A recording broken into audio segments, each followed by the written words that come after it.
With a major selection of the looks your kiddos love starting at just $4 in the Walmart app, a new school year means a stylish new them. Who knew? Find skater skirts and Crocs that say, I'm casual but cool. Sparkly sneakers that say, it's my classroom, you're just learning in it. And preppy polos that say, I'm the teacher's pet, even if they're mommy's menace at home. Find their favorite styles starting at just $4 in the app. The Walmart you thought you knew is now new. Raise the rudders! Raise the sails! Raise the sails! Captain, an unidentified ship is approaching. Over. Roger. Wait, is that an enterprise sales solution? Reach sales professionals, not professional sailors. With LinkedIn ads, you can target the right people by industry, job title, and more. Start converting your B2B audience today. Spend $250 on your first campaign and get a free $250 credit for the next one. Get started today at linkedin.com/campaign. Terms and conditions apply. Hey, it's Ryan Reynolds here from Mint Mobile. Now, I was looking for fun ways to tell you that Mint's offer of unlimited premium wireless for $15 a month is back. So I thought it would be fun if we made $15 bills. But it turns out that's very illegal. So there goes my big idea for the commercial. Give it a try at mintmobile.com/switch. Upfront payment of $45 for 3-month plan, equivalent to $15 per month required. New customer offer for first 3 months only. Speed slow after 35 gigabytes if network's busy. Taxes and fees extra. See mintmobile.com.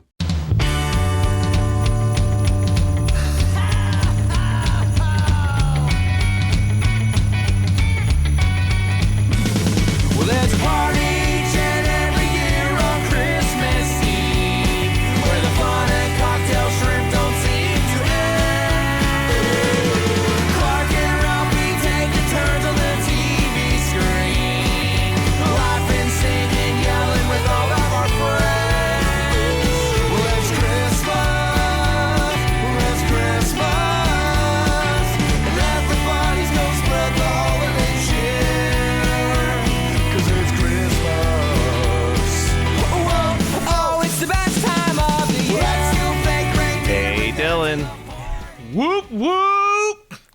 So, bro, hold on. Do you know what, like, at the time we're recording this, not when this comes out, but do you know what's happening at the time we're recording this? The Gathering of the Juggalos. The Gathering of the Juggalos. Which would have made this a great August pick or a great October pick, but instead it is the middle of September, and we're talking about Psychopathic Records' Holiday Heat. Okay. Which features... I lost track. 2 to 4 songs we've already discussed on a previous episode. But I really wanted to talk about the other ones a lot. Listen, man, I've been wanting an excuse to talk about some of the other artists on Psychopathic for a while. I know that we talk a lot about ICP when they come up, but I need to talk about my boys Twisted a lot more. I was going to say, I need to talk about the other artists. You mean Twisted? And I think there's 2 other bands that are on this compilation. But to put that into perspective, none of them are on the record label anymore. So, yeah. So no. We'll get into that just a tiny bit. But yeah, so I know that this was definitely a late pick, but I had found out recently at the time of recording that an ICP album was dropping this past weekend. And I didn't know that was happening. Listen, I still dig a lot of the music in that realm. However, after the first 6 Joker cards and Violent J basically saying, we will never do anything as stale as putting out a second deck of Joker cards, which she is on the record of saying. Yeah. And then the Tempest flopped. So they were like, whoa, fucking Shaggy had another dream of 6 more Joker cards. They're coming. Wow. I wonder how that happened. It kind of left a little bit of a bad taste in my mouth. Yeah. And I want to be clear. Some of those second deck albums are really good. They're not bad. Like, they're not horrible. I actually, and I might be in the minority here, I like Boom Pop Pow. Like, I think that album... Bang Pow Boom. Sorry, Bang Pow Boom, whatever. No, not whatever. You're not going to come on here and defend the second deck and then not even know the name. To be fair, there's also the Mighty Death Pop, which I was blending with with this. But, like, that I'm pulling up that track list now because I do remember really enjoying a lot of the songs on that album. It's so funny because like I associate not the album you're talking about, but the next album, Mighty Death Pop. That was their Fuse era. Like to me, that was the era where that was their second run of mainstream success when they were like popping up on TV and reality shows and shit. Yeah. Like they had that run in the 90s. That one has a couple decent songs, but like I like The Bone. I like To Catch a Predator. I Found a Body. I love Vultures. I think Vultures is like one of their best like later in their career songs. Is also just a ton of fun. It's one of the last ones where I felt like they weren't like, fuck, we gotta sit down and put some shit together. And we're kind of struggling. But I am realizing that I have not listened to a single album of theirs after Mighty Death Pop. So, so here's what I want for you, Matt Kelly. I want this for you. Because you like those albums. If you were somebody who was a staunch ICP hater, I wouldn't sit here and say this. But as somebody who does enjoy some of their records, here's what I would recommend. Skip both Marvelous Missing Link albums, which are the next two. Definitely listen to Fearless Fred Fury. That album fucking rules. And then there are some tracks on Yum Yum Bedlam that you will enjoy. Can we also just talk about the names? The names and the artwork on this second deck of cards is do not dog hold a shit. Fucking candle. Don't hold a candle to those first 6 album covers. Dude, so like the Great Milenko album cover is like still one of my favorite album covers ever. It's like, classic. It is a classic hip hop album cover. Like when Marvel did those like hip hop album covers, it was one of them. Well, that was also because it was on Disney Records, so they were like, "Oh, we got the okay from this one." Yeah, exactly. Yeah, this one's in the vault. But still, like for that to happen, I think that's an album cover that people in that realm do recognize. They might not recognize the songs, but that album cover, the hat and everything is very iconic. And there are people online in fandoms, in the Juggalo scape, right, that will sit there and argue that like the artwork for the newest Joker's card, which I'm assuming you've seen at this point, the Knot. I saw it was called The Knot, but they don't even have a Wikipedia account for it yet, so right? I didn't see the album cover. So check it out. Go look at it. Because there are people that are arguing that, like, no, this is great. This is one of the laziest things I have ever seen. Oh, man, my fingers can't type words fast enough. And again, fan. I'm a fan. I am a. What the fuck is this? Right? It's just a big fucking circle with teeth. Oh, it's horrendous, heinous. Man. That's it's so awful. Bad. It would be different again. That's just step down. If that was where the starting point was, it'd be like, all right, this is what I've come to expect. But all of the Joker's cards covers for the second deck have looked like, up to this point, because this one looks even worse in a different way. They all look like clip art. They all look like you got a hold of MS Paint. Like it literally does look like clip art, and you're just taking shapes and throwing them together. Where the stories backed up the artwork for the first one as well. There are stories that go along with the second deck, and again, there are a crowd of people that will argue that there is a through line in each of these albums, but to be completely honest, in my mind, it really feels like the second deck, a lot of it is we just made these albums, which is perfectly fine. Don't build it like I hated what he, like, it was just so blatantly like, oh shit, this didn't make money, so let's try this, which they've always been. Yeah. Yeah, like, let's not pretend that they're not, like, I mean, the Dark Carnival makes sense because they are a bunch of fucking carnival barkers trying to convince you that like I think the difference the with me freak was show isn't just like a dog dressed as a giant rat. You know what I mean? Here's Like the thing with me is it was more convincing before Jay's addiction to pills. Yeah, like he was better at it. Most and I say things that are. as someone as goddamn it, I wish I could like go back and convince him to not like fall into that with his like heart problems and everything else, because it has kind of destroyed his flow and his creativity. Oh, by the way, there's a cover of Africa by Toto at the end of this album. That's what we needed. I mean, the world has been longing for they've been longing for ICP's take. But there are some Africa. songs that like I enjoy. But that's not what we're talking about today. No, we're not talking about modern ICP. We're talking about another time period of Psychopathic Records where I was also removed from it. The last album, kind of like you, that I picked up when it dropped was Mighty Death Pop. And then I fell off hard. And then I got back into it around 2019 with Fearless Fred Fury. I was still following along, and I would check in. I was still definitely following Twisted, Die Hard. I dig their tunes a lot more. You love that group. I know you do. And they're not bad. Yeah. But no. Like so when we hopped on this call, before we even started talking, I said, I don't think we can go track by track on this. And the reason the reason why I say that is like, unless the backing track of the song is blatantly just stolen from another song, all of these songs kind of just feel like one continuous "We're gonna kill Santa Claus" song. Like, I get it, but I mean, some of them are a fucking bop. There's a jam on this song, and it's very early in the album. Listen, I'm gonna say that I enjoyed down.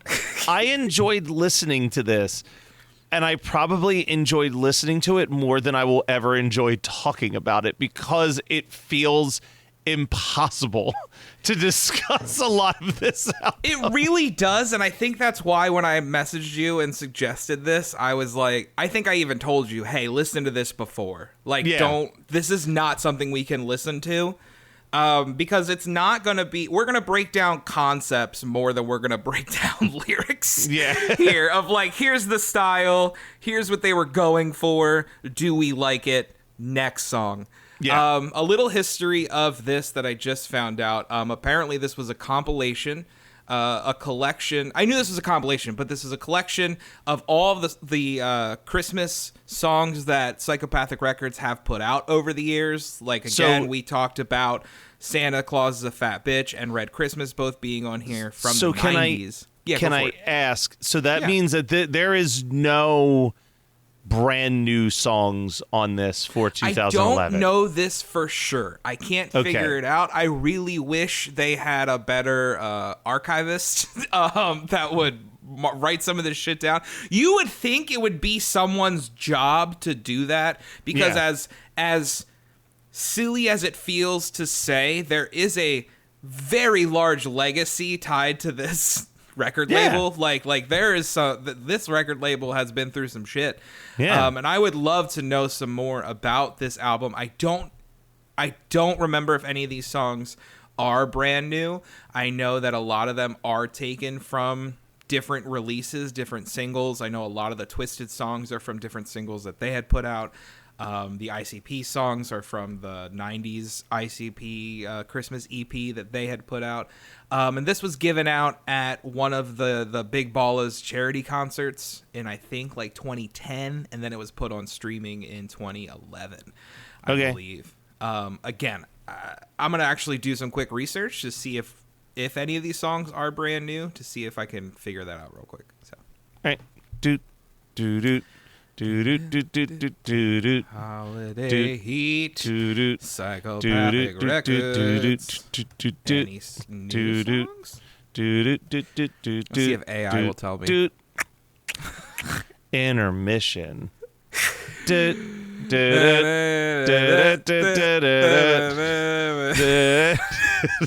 Somebody fucking asked on Reddit 3 years ago, does ICP have any Christmas songs? Oh boy, do they. Why was your first place to go was Reddit? Just type in ICP Christmas. Dylan. What? Find our episode and just comment it. Find our episode on a Carnival Christmas and just drop the link in. Hell yeah. You got it. I'm going to leave I'm going to leave that tab open so I remember to do that. All right, coming back, I don't know if there's any new songs on this. I can album. actively tell you that of the songs that are just ICP, because I'm looking at the Carnival Christmas album. Yeah. Santa's a Fat Bitch on that album. Red Christmas. On that album. Santa Killers on that album.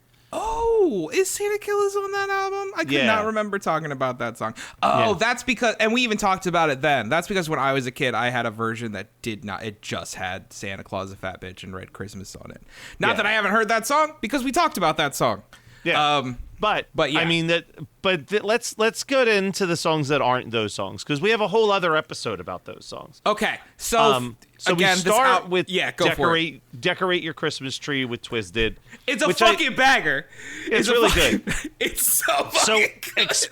I want you to explain something to me, just because Spotify is really weird in not weird. It's good in the sense that everybody who is supposed to be credited for that song is credited for that song. Yeah. And for almost every Twisted song, it says Twisted and Blaze Ya Dead Homie. Is that someone who's in Twisted that also has a solo career? Is that their Mikey Clark? What is... No. So Blaze Ya Dead Homie was Twisted's boy back in the day. And when they got signed to Psychopathic, they wanted to bring their buddy in. So Blaze kind of came in with them, and when they left, there was kind of a falling out where Blaze never announced that he was leaving, but ICP assumed that he was leaving. And then there was a rift there. But Blaze is just kind of their boy. He has a very deep voice. Jamie kind of writes all of his raps. That's kind of common knowledge with them. But he is a solo artist. Okay. But I will say that in a lot of these songs that he's featured in, he plays more of a background role than anything. Matt Kelly, I am so excited for this podcast to end so I can send you my favorite Blaze Ya Dead Homie tracks. I'm very excited. To hear... Dude, you have not heard music until you have heard Blaze Ya Dead Homies Nasty and Blaze Ya Dead Homies, and forgive me for saying this, Hood Rats. Okay. Blaze Ya Dead Homie. That's my boy. Well, those are also songs from 2001. Blaze has definitely had a longer career than that. He's still putting out music that I enjoy. So Blaze, not a member of Twisted, solo act, plays a lot of background role in these songs. But yes, I agree with you that this song, probably one of my favorites, was Decorate Your Christmas Tree. Dude, it's so good fun. Song. Then we get an ICP song featuring ABK called I Hate Santa Claus, which this is fine. It's no Santa's a Big Fat Bitch, which is so are you familiar with ABK? No. I'm not familiar with anybody that's not ICP or Twisted on this record. I love this. Okay. So ABK, so you don't know, so it doesn't tell you what ABK stands for? No, but I can maybe Google it real quick. No. I got it. It's Anybody Killer. They're so lazy. They're really, yeah. So Anybody Killer was the Native American serial killer that joined Psychopathic Records. I can't believe you've never heard Gang Related. That song's so fucking good. Well, if you got your hat tilted to the side, and you ever try to jack a bitch for your ride. Listen, for our normal listeners, just a heads up, this episode is definitely rated parental advisory. Yeah, they all are, but God, okay. So yeah, Anybody Killer, very much a standout because of his lisp. It literally he would bring attention to his lisp on the song. And another thing I can tell you about Anybody Killer is there is a DVD titled Road Fools, and you get to meet Nubs, and Nubs is Anybody Killer's index finger because he accidentally has the tip of his index finger cut off. So he calls his finger Nubs. And that is all I really know about Anybody Killer. I have his first 2 albums, but that was more because I was trying to force myself into all Psychopathic Records artists. I'm like, I'm going to like all these guys. Kind of like a lot of people did with like the Fat Records, I think, back in the day. And you were like, no, I'm more of a fan of this. Slightly better track list history of artists on Fat Rack or Drive Through. But yeah, people were loyal to their labels. All right, then we get, I think this is the last artist that is introduced on this album before we just mostly get ICP and Twisted. But the Axe Murder Boys with a Z with Xmas List. So the Axe Murder Boys, I love that we're not talking about these songs. What is there to say? They're all about killing Santa Claus. That's fine. You can still comment on their flow. There's entirely different...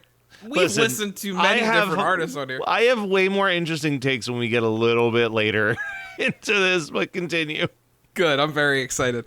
So the Axe Murder Boys originally won a contest. ICP ran a contest for who was going to be signed to their new label, Hatchet House, which is like a subsidiary. It was like their indie version of their indie label. You know what I mean? Jesus Christ. Okay. Yeah. So they ran a contest, and the finalists were Axe Murder Boys and Playa's Lounge Crew, which were the two groups that were...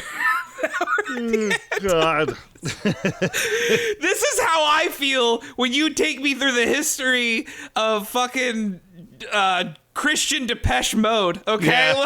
Like I hope you understand. When you're giving me the fucking rundown of Tooth and Nail, this is how I'm feeling. So don't, oh God, me, all right? Listen, if it helps, by the end of the first 6 Joker cards, we find out that ICP was a Christian band the whole time. I know. All Listen, right? So, I've listened to the first 6 Joker cards, sir. So don't worry, we're getting there. I'm just saying, not every band on Tooth and Nail Records bit was that they had an axe for murdering. All right. So listen. It's like, oh, these ones also are murdering people with axes? What a unique twist on the Psychopathic roster. This story is interesting because one of the members of Axe Murder Boys is the entire reason Twisted and ICP literally hate each other right now. Oh. like, okay. So one of the members of Axe Murder Boys, he goes by Young Wicked at one point. And he starts producing songs for ICP. Like he kind of becomes the de facto third member of ICP almost. Him and ICP form the Killjoy Club with 2 members of 3-6 Mafia at some point, and they release an album, and that's a pretty decent record as well. But like Young Wicked has become their protege, this one member of Axe Murder Boys. Well, what ends up happening is this one member, Young Wicked, ends up sleeping with Jumpsteady's daughter. Jumpsteady is the brother of Violent J, ICP. Okay. And then Twisted signs Young Wicked after Psychopathic kind of splits, like splits from Young Wicked, and they're like, fuck him, and then they sign him. And basically that's the catalyst for why they all hate each other. And I say that to say is one of the big things when people hear Axe Murder Boys now, people that are very much in the Psychopathic Records camp say that Playa's Lounge Crew should have won that contest. Because then we would never have fucking dealt with any of that in this world. I don't really get down with Axe Murder Boys, not because I don't like them. When Axe Murder Boys came out, I was pulling back from this world. Like, I want to read. I'm also on a Wikipedia trying to follow all the things you're telling me. Yeah. And I want to read the next couple sentences that I just stumbled upon because it's a summary of what you've just said. Okay. But I want you to just take your brain out of being on the front lines of this. Okay. And Isn't it wild, dude? So listen. And just think of, just listen to these words and tell me if you didn't know anything about anything, if this would make a lick of sense. Go for it. It says, on January 5th, 2017, it was announced that young Wicked would be the father to Samantha Bruce's daughter. Samantha is the daughter of Jump Steady and the niece of Violent J and Misery. Oh, that's right. I forgot about Misery. Violent J claimed in an interview on the Fago Lovers called the ICP's exclusive tell-all interview that young Wicked dating Samantha was gross and crossed the line. This betrayal is the final swing of division acts between Twisted and ICP. A split between Psychopathic and Magic Ninja Entertainment has soaked with the fabric of Juggalo relationships. Within any subculture, the outliers are sometimes the loudest and have begun to pick sides. All right, so there's a part of me, Dylan, that like at least a small part of my brain is like, what if this is all just a giant work? Like what? No, dude. That has been a conspiracy theory this entire time. It doesn't make sense though. Because it feels like such a wrestling subplot of like, does. You slept with my daughter, I'm going to beat you in the ring this weekend. And it became that. Like, dude, it became that. They just, like, started taking shots at one another, and then Twisted didn't show up to do the fucking march, and then they came out and, like, said some shit about that was all a publicity stunt, which, duh, of course it was. Like, nobody gives a shit if you're wearing a hatchet, man. Like, let's be real here. You're not persecuted, Juggalos. Yeah. There are a lot of people persecuted in this world, and I honestly find it offensive that we're sitting there acting like, oh my God, I can't do it. I'm gonna get actually genuinely pissed off if I get into it. So there's so many more tracks to talk about. What I find funny about this is, Matt, if you didn't know me, like if we didn't have these conversations, would you assume that there was a part of my brain like specifically dedicated to this? No, but that's like, I think that's the thing that's interesting, and it's easy to make fun of, but like we all have these situations. Yeah. But it is like, it's you explaining the inner workings of Psychopathic Records in the mid 2000s is similar to like someone who knows all of the shit that different reality stars are doing when there's like drama that it's like, I don't understand. Like, it's just like someone explaining to me what happened in season 14 of Sister Wives, where I'm just like, what the fuck are you even talking about anymore? Hey, it's Paris. You know, I love sparkly things, right? Like stars. Duh. And thanks to Hilton and AutoCamp, I just slept under them. Picture me serving looks by the fire outside my luxurious Airstream, making s'mores with the kids, while a national park is our backdrop. The great outdoors meets Hilton hospitality. That's hot. Explore all the new ways to stay at Hilton.com. Hilton for the stay. This episode is sponsored by Friskies, who would like to tell your cats hi. Now, if that didn't get your cat's attention, there is one thing that always does the trick. Just pour some Friskies crunchy food in the bowl and you'll hear those paws come running. Works every time. With so many Friskies choices, you can always bring your cats running from their secret napping spots. There's always more to explore. See for yourself at Friskies.com or visit your local store. This episode is brought to you by Nespresso and Samra Origins by the Weekend Coffee Collection. Introducing Samra Origins. My collaboration with Nespresso is a connection to my roots, to my mother, Samra. Coffee that hits the right notes. It transports you. Crafted with unique notes and bold soaring flavors. Experience a taste that moves you. Nespresso and Samra Origins. Discover more at Nespresso.com. Introducing the perfect companion to your morning listening routine. AG1's clinically backed formula is now flavor-packed with 3 new delicious flavors: tropical, berry, and citrus. Start the day on a high note with probiotics that taste like the tropics. Mix it up with micronutrients that taste like berry or citrus. And take it all the way back with the classic AG1 Original with notes of pineapple and vanilla. Do your health a flavor, or 4, with AG1 Next Gen, the daily health drink. Learn more at drinkag1.com. Make your next move with American Express Business Platinum. Enjoy complimentary access to the American Express Global Lounge Collection. And with a welcome offer of 150,000 points after you spend $20,000 on purchases on the card within your first 3 months of membership, your business can soar to new heights. Terms apply. Learn more at americanexpress.com/business-platinum. Amex Business Platinum. Built for business by American Express. We're making an ad. Napping ad. I hear that Gary Sinise is free. Oh, okay, great. He hasn't worked since 2020. So, what would be the script that we would have Gary Sinise say for the Napping Through Happy Hour podcast? Listen to this damn show. Damn it. The Napping Through Happy Hour podcast, brought to you by Geekscape. Real life, real drama, real time. I'm Gary Sinise. That's the ad. That's the ad. That's the ad. Dude, I can't help it. Like, I was a kid, and I just like but you have to. It's one of those. It's one of those things where you have, similar to like reality show stuff or even sports stuff. You know what I mean? Like, if you're not there from day one following it, to just get tossed into the drama out of nowhere, you're just like, none of this makes fucking sense. Yeah. This is a crazy person's to go back to what you were saying already.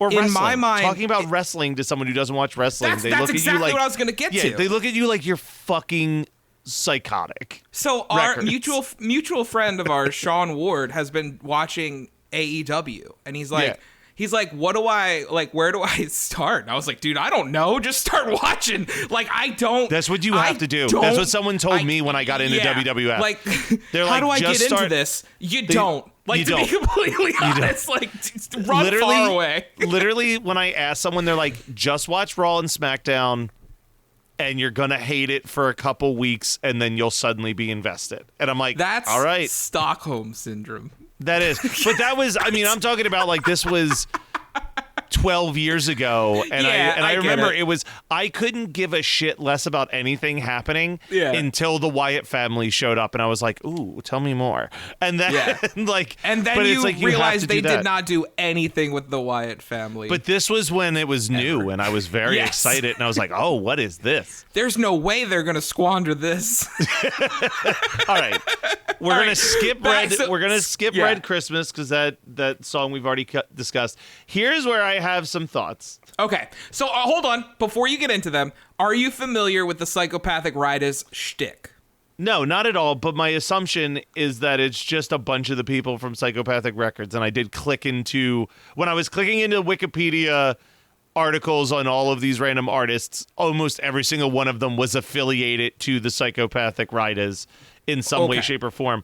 But before you even throw me into that end of the pool, but they have a shtick. Hold on, we have to address that Riders Holiday is quite literally just the backing track to Christmas in Hollis. I'm getting there. Is the shtick that they only rap over Christmas in Hollis? Because I'll buy that album. They have not paid a lick of money for beats. I love it. So they there are multiple Psychopathic Riders albums. And it is different members of Psychopathic Records, but they don different personas. They're gang personas. So the characters of Big Stank and Lil Poot kind of originated here, right? Of course, yes. Every single member of the Psychopathic Riders is just a member of Psychopathic Records, and they steal beats. They put out multiple albums. Every song on the album is a different stolen beat. I think you would fucking really enjoy those albums because it's really fun hearing what beats they rapped over from the early 2000s and early 90s. It's fucking awesome. But yeah, these albums were originally just sold physically on hatchetgear.com because, again, like, It's illegal. It's illegal. Very illegal what they had done. At this point, I think some of these have gotten clearance and been put up on streaming. Like the albums themselves, obviously this song has, or just nobody gives a fuck, which that's also a chance. Yeah, I don't think Run DMC's chasing down the 30 cents that they're missing out on the 2 years of people listening to Riders Holiday. Now it is quite literally Christmas in Hollies, but it's not bad. It's not bad. It's not bad. It's not. It's some would even argue it's good. I'm gonna rob you for your shit. There's another thing that steals a beat that I laughed out loud, but we're not there just yet. So I have that song I hold very near and dear to my heart when we get there. Well, there's like 2 or 3 that steal beats on this album, so I think we're talking about the same one possibly. Probably. But we'll get there. Riz really disappointed to not hear that, because they do a lot of covers. Twisted does. I was really disappointed to note that this next song is not a cover of Talking Heads. I was so excited, and I think I actually skipped past it when I realized it wasn't a Talking Heads cover. Because I feel like it would be so fucking good. It would be great. But we do get a cover from Twisted shortly after, because we're going to skip Santa Killas, because that's already we've already discussed that. I hated this. I'm assuming this is Blaze You Dead Homie singing My Favorite Things, but my God. So what is funny this enough, minute sketch? The opening is Blaze talking, but the guy that's singing My Favorite Things is Jamie Madrox doing a weird voice. Gotcha. Yeah. So, that's it's bad. It's so when Twisted did their like Christmas shtick, when they put out like their EP, they had these little Christmas interstitials that they would do, which I'll get to more when we get to the song after this next one, which is just another ABK song about killing Santa Man. But go for it. It is stealing the beat to How I Could Just Kill a Man from Cypress Hill. Yeah. And then just very lazily, like, record it over. It is literally the song How I Could Just Kill a Man with B Real's vocals going, here is something you can't understand. And then a different voice going, I could kill Santa Man. Yeah. I mean, I don't know, man. I laughed out loud because I think that that's so fucking lazy, but in like the best kind of way. I think there are a lot of artists out there that have sampled just as egregiously. Now, I'm not defending ABK. I don't listen to ABK a lot. My favorite ABK songs are songs where everyone else is there as well. But yeah, it's fine. I like Cypress Hill, so I nod my head. I do too, and it makes sense that they would. The next song, though, Waiting on Christmas Gifts. Oh, dude. So let me just say. Let's probably like 2004, 2005. And I'm like, it's like around Christmas time. Little Juggalo Dylan is trying to listen to Christmas songs, but keep his street cred. You know what I mean? Like I gotta stay wicked. All right. I gotta stay killer. Right. I gotta stay red and black. Right. The color of blood. So I'm scouring the internet and I come across this song called Twisted Christmas. And I put it on and I'm like, holy fuck, it's just Twisted. And they're rapping over gin and juice. Yep. And this is absolutely incredible. So I like downloaded that MP3 to like every iPod that I would eventually own over the few years. And then eventually like that kind of fell out. Like, I still have my iPod Classic. I still you have do. your I iPods. You use it. still load it up. But I'm like, I kind of moved over to this. I'm not always carrying that with me. I can't find it anywhere. And years passed, Matt. Years passed. Until you found out that you just had it saved under the wrong title. Until I found this album, which wasn't always on streaming. And I was like, oh, Psychopathic Records put out a Holiday Heat album. Let me listen to some of these songs. And I go through them. And then I come across this one. And boy, did it bring a twinkle to my eye. Because this song is still a fucking banger. This song is on my playlist. 100%. I have no doubt. 100%. So I will say the thing that made me laugh, and it is in just this moment as I'm looking at the track list. It says that for this, it's Twisted, Blaze You Dead Homie, Violent J, and what I thought was someone's name getting cut off. No. But no, it's just an artist named Sin, S-Y-N. Would you like me to tell you about Sin? Sure. Are you familiar with the band Zug Island? Of course I'm not. Zug Island was the rock band that Psychopathic Records signed in 2001. They've got some hits, or they don't have some hits. They have some jams. They have no hits. I was going to say nothing. There are 0 hits that come out of Psychopathic Records. Let's be clear. They have a couple jams. I'll send your way. But they were serious. Like a serious rock band. There wasn't a shtick. They were no, we play rock music. Some of it leaning towards a generic butt rock sound. But Sin would show up on songs and provide background vocals. He would also help make the music a little bit. Him and the drummer of Zug Island, Mike P, were behind a lot of the Wraith Shangri-La album. Okay. As Mikey Clark stepped away. Mike P, who was the drummer for Zug Island, and then Sin provided a lot of work on that album. I don't know what he does here. I can't really hear his voice. It's not like he's rapping. So I have to assume he is helping sing over the them covering up the gin and juice, waiting on Christmas gifts. I think that he's on that. Okay.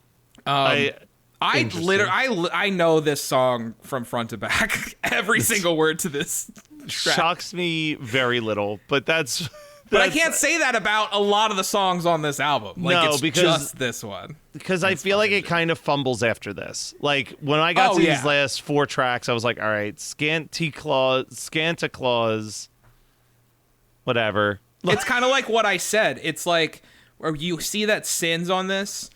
So this was okay, we're going to rap, and then we're going to put really generic guitar riffs over top of this. It's really not good. No. Scanta Claus, that, number one. Bad title. It should be Scanta Claus, and I want to hear ICP doing a ska record. Yeah. Hell yeah.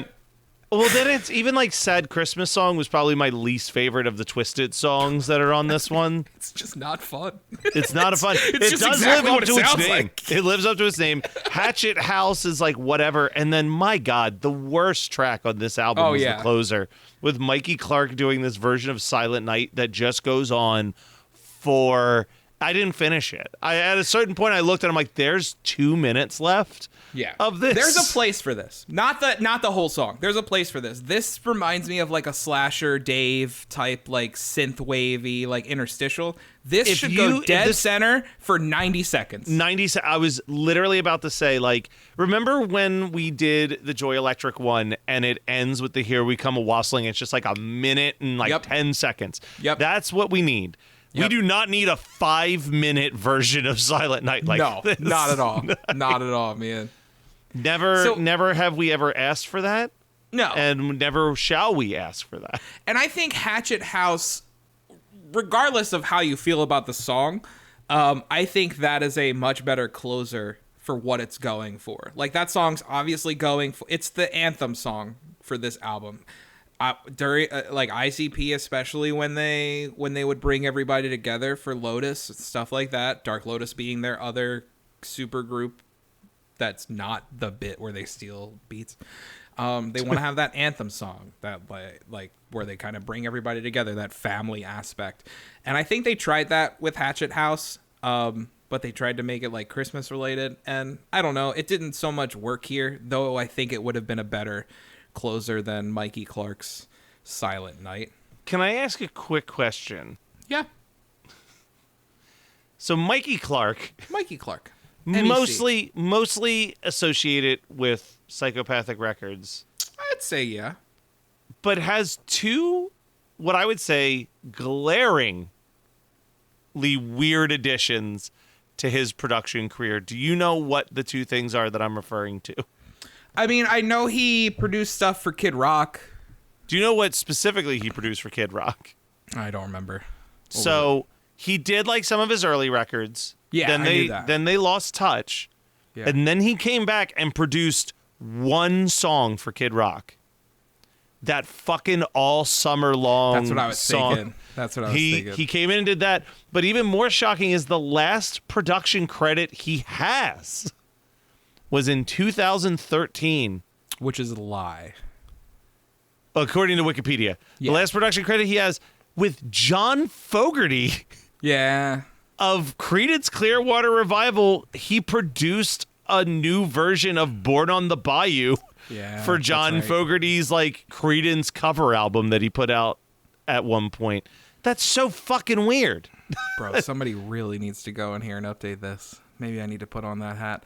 All right, so Mikey Clark. Mikey Clark, he's kind of back in the fold. I was going to say, was there like a just falling a out little at bit. some point? Or there was did he kind just of have other stuff? And he's like, hey, So, I'm busy. Kind of around this period, Mikey Clark kind of came back into the fold a little bit.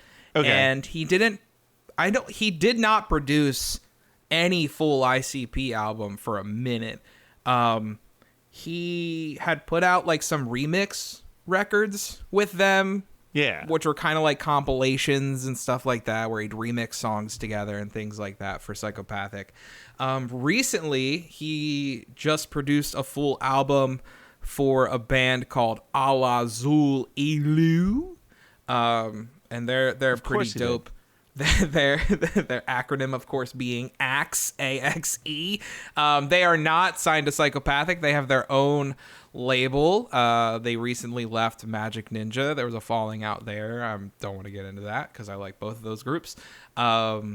So Long Live Evil is the name of their label, with the Super Famous Fun Time Guys, which you would fucking love. Super Famous Fun Time Guys. That is a Matt Kelly. That is a group. That I is like a group that for name. You, dude. I like I'm gonna that send name. you I'm not some gonna lie. videos. I'm gonna send you some videos for that. But yeah, so he's kind of back. He did produce some of the songs on the newest ICP album, The Knot, and I'm hoping he didn't help Shaggy with that artwork because it was garbo. Yeah, not great. All right, well, Dylan, we spent... I did not anticipate 42 minutes of us diving into the history of Psychopathic Listen, records. man, if you didn't think, like, we got some content here, bro. I think we could do this. You need to find someone else to host the Psychopathic podcast. We could start with the Inner City Posse, run all the way through the history, the behind I'll connect the you paint. with Lars. You and Lars, you guys chat this Lars, all out. who just as we're recording this a couple days ago, played a surprise set at the Gathering. Yeah, because he was there. He was there hanging out, and they had an artist drop, so he played a set at like 1:30.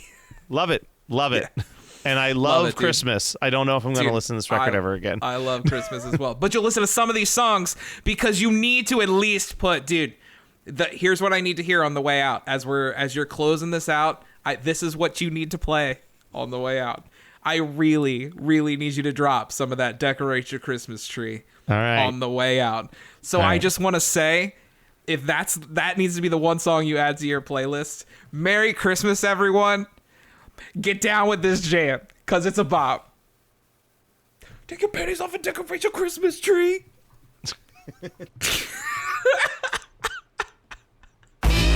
Merry Christmas, Juggalos! Hell yeah! It's Twisted and Blaze up in this bitch! Stuffing your stockings like a stripper on 8 Mile. So if your pretty little clamshell netting hair is all trimmed up like a Christmas tree, we got some garland for that motherfucker. So looking at me like you wanna deck my hole. Deck my hole. Deck my hole. Spark the candy cane and lick my balls. Lick my hole. Lick my hole. Take your panties off and decorate your Christmas tree. Take your panties off and decorate your Christmas tree. Take your panties off and decorate your Christmas tree.